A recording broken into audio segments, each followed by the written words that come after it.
My name is Christopher Walker, and I'm with the American Heart Association, and I'm testifying in support of this item. And I want to thank you for hearing my testimony today, but most importantly, thank you for considering the creation and funding of this proposed department, whichever name y'all decide on. I think we happen to like the name as it is now.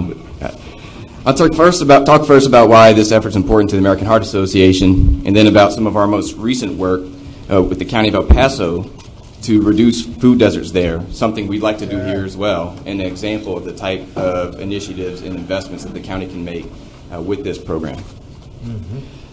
So first, why we care. And this isn't a space that might not be expecting the American Heart Association, but I'll explain why.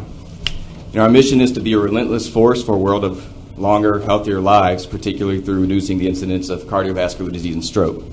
About 10 years ago, we set a goal to reduce the incidence of cardiovascular disease and stroke by 20% by year 2020. This was an ambitious goal, but given the strides we've been making, we thought it was one we could meet. We will not meet that goal. But the reason we won't meet that goal is not because we haven't made great improvements in cardiovascular health. We have, but these improvements have not been felt equitably. We simply have not moved the needle enough for certain families, particularly those of color and those of low to moderate means. This is unacceptable and is contrary to our own mission to improve the lives of everybody, no matter who you are or where you live. And make no mistake, where you live matters. Just here in Harris County, we've identified census tracts where the average life expectancy can be up to 89 years old. Just miles away in this same county, life expectancy is only 64 years old. That is a quarter century of difference in life expectancy here within the same county. This is not a coincidence. Your zip code is not just where you live. It can be how you live and for how long you live. The good news is that many of these problems affecting the health of communities are solvable. And food deserts are an example of one of these. And that's what El Paso took action just last month to do. On December 10th, El Paso County became the nation's first county to create and invest in a healthy food financing initiative, a economic incentive and public-private partnership that through loans will result in the development and creation of grocery stores and food retail in underserved areas throughout the county. And that is both within the city of El Paso, where there are needs, as well as in unincorporated El Paso County, where there are strong needs, particularly east along I-10 and going into those colonias.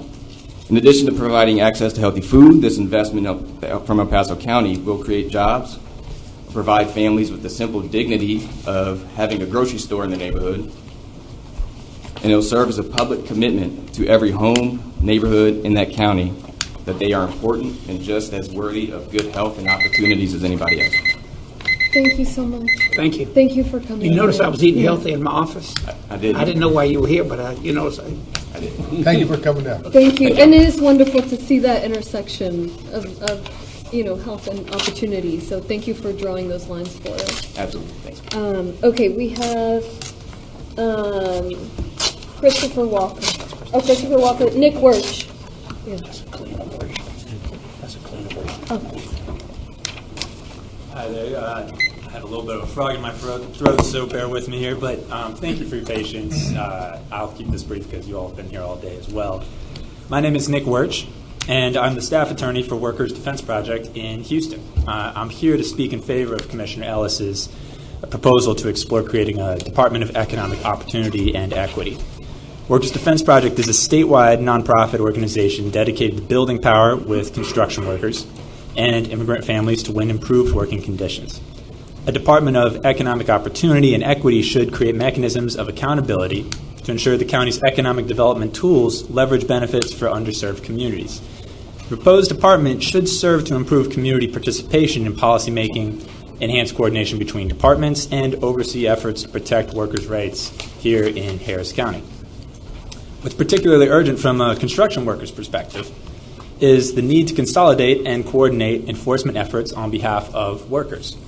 This is something that we have some personal experience with at Workers Defense, and we recently took on a wage theft case for several construction workers who were working on a county-funded project, a construction site overseen by the Harris County Engineering Department. And they were low-wage, Spanish-speaking construction workers, and they were not paid the proper prevailing wage for their work or the proper overtime. When those workers came to us, we were ultimately able to help them file a claim and win their back wages. But it was difficult. It was very difficult. And this is where Commissioner Ellis's proposal, I think, could really do something to address that difficulty. It was difficult because there was some confusion about which agency would be responsible for enforcing prevailing wage violation investigations and who would pick up the investigation at what point. When the construction project's over, is the investigation still under the Harris County Engineering Department, or does it shift to a different department? And what I'm hoping is, and what it sounds like this department would do, is consolidate and coordinate these efforts on behalf of workers here in Harris County and ensure that this doesn't happen. It's especially important considering that we have workers who are often exploited, and we have county money that's going out to these projects.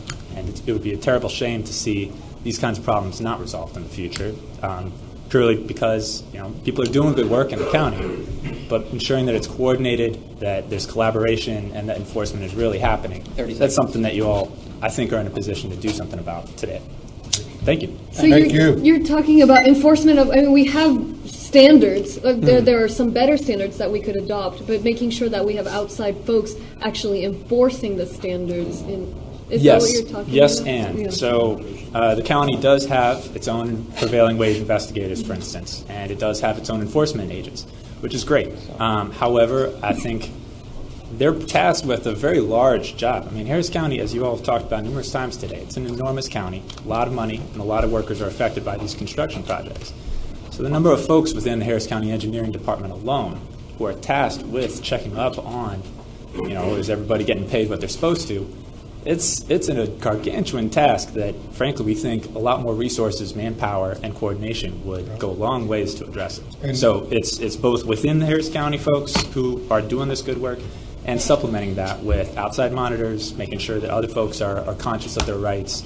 And I think that's what this department could go a long ways towards. And Judge, just to add, you talk about the ensuring the financial security of folks doing the work, not to mention their physical security, because Harris County is amongst one of the most dangerous for construction workers. Exactly. And so, I think that Commissioner Ellis's effort here could bring light to enhancing OSHA's compliance and things of that nature to ensure that not only do they want to work hard, earn some good money, but they get home safely as well. Couldn't have said it better myself. Thank you. Thank you so much. Thank you for coming by. Hani Khalil?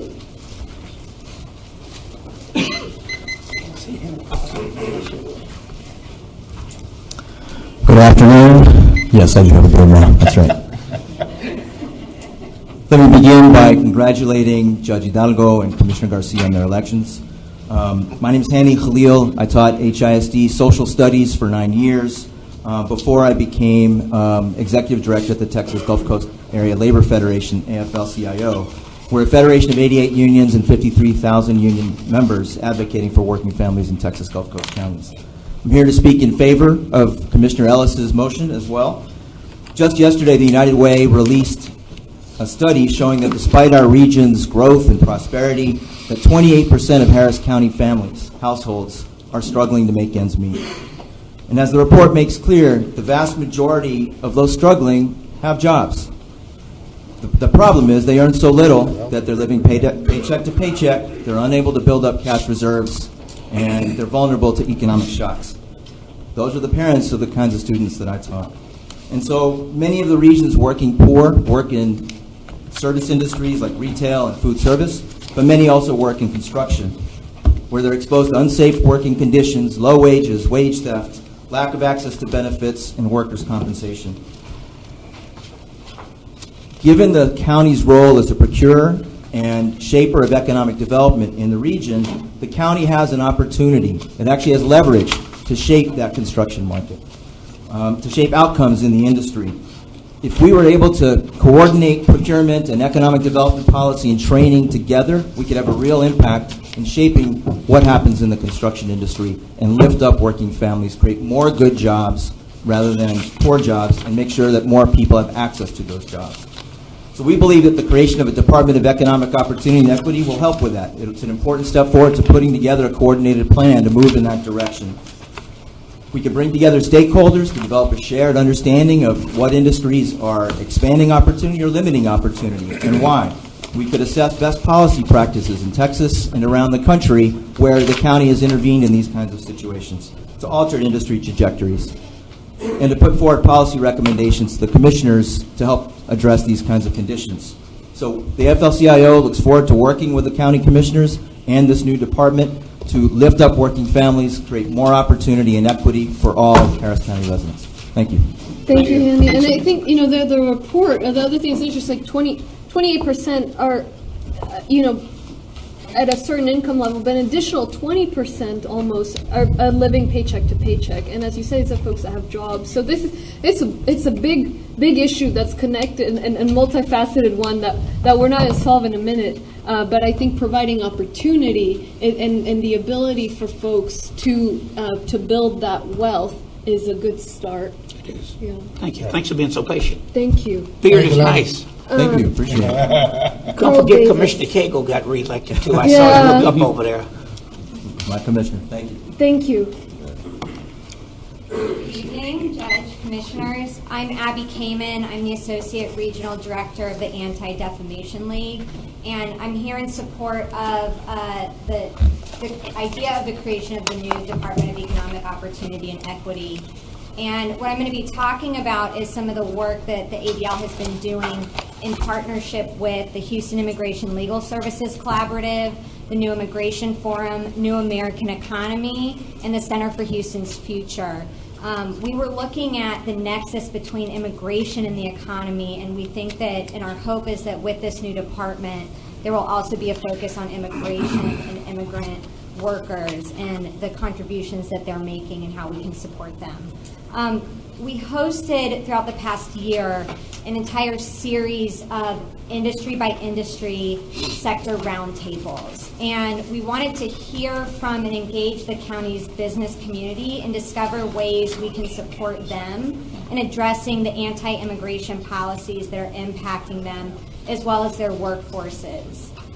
We met with leaders in the medical community, the construction community, and the hospitality sector as well, and we found that across the board, immigration policies and fear spurred by anti-immigrant rhetoric has a very real and detrimental effect on our local economy and is hurting our local industries as well as their workforces.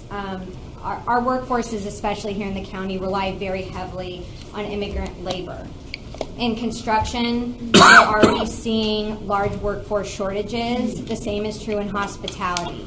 Our hospitals are seeing doctors either being deported or family members being deported. We've heavily invested in students and medical student education. Those students are now deciding to leave the country and go back to their home countries because of the inhospitable environment. People are delaying care across the board again, and they're showing up in the emergency room, which is more costly not only to taxpayers but to the hospitals as well, because they're delaying care that could have been a lot more simple in treatment. We're also seeing deliveries in emergency rooms with no prenatal care. So these future generations will have significant health impacts as well. International clientele is also down. This new department can serve a vital need to bring the business community together and serve as a convener to work with industry leaders to support our workforce, to ensure that they're getting the support that they need and to improve our economy, because we are seeing that impact. Thank you. Thank you so much.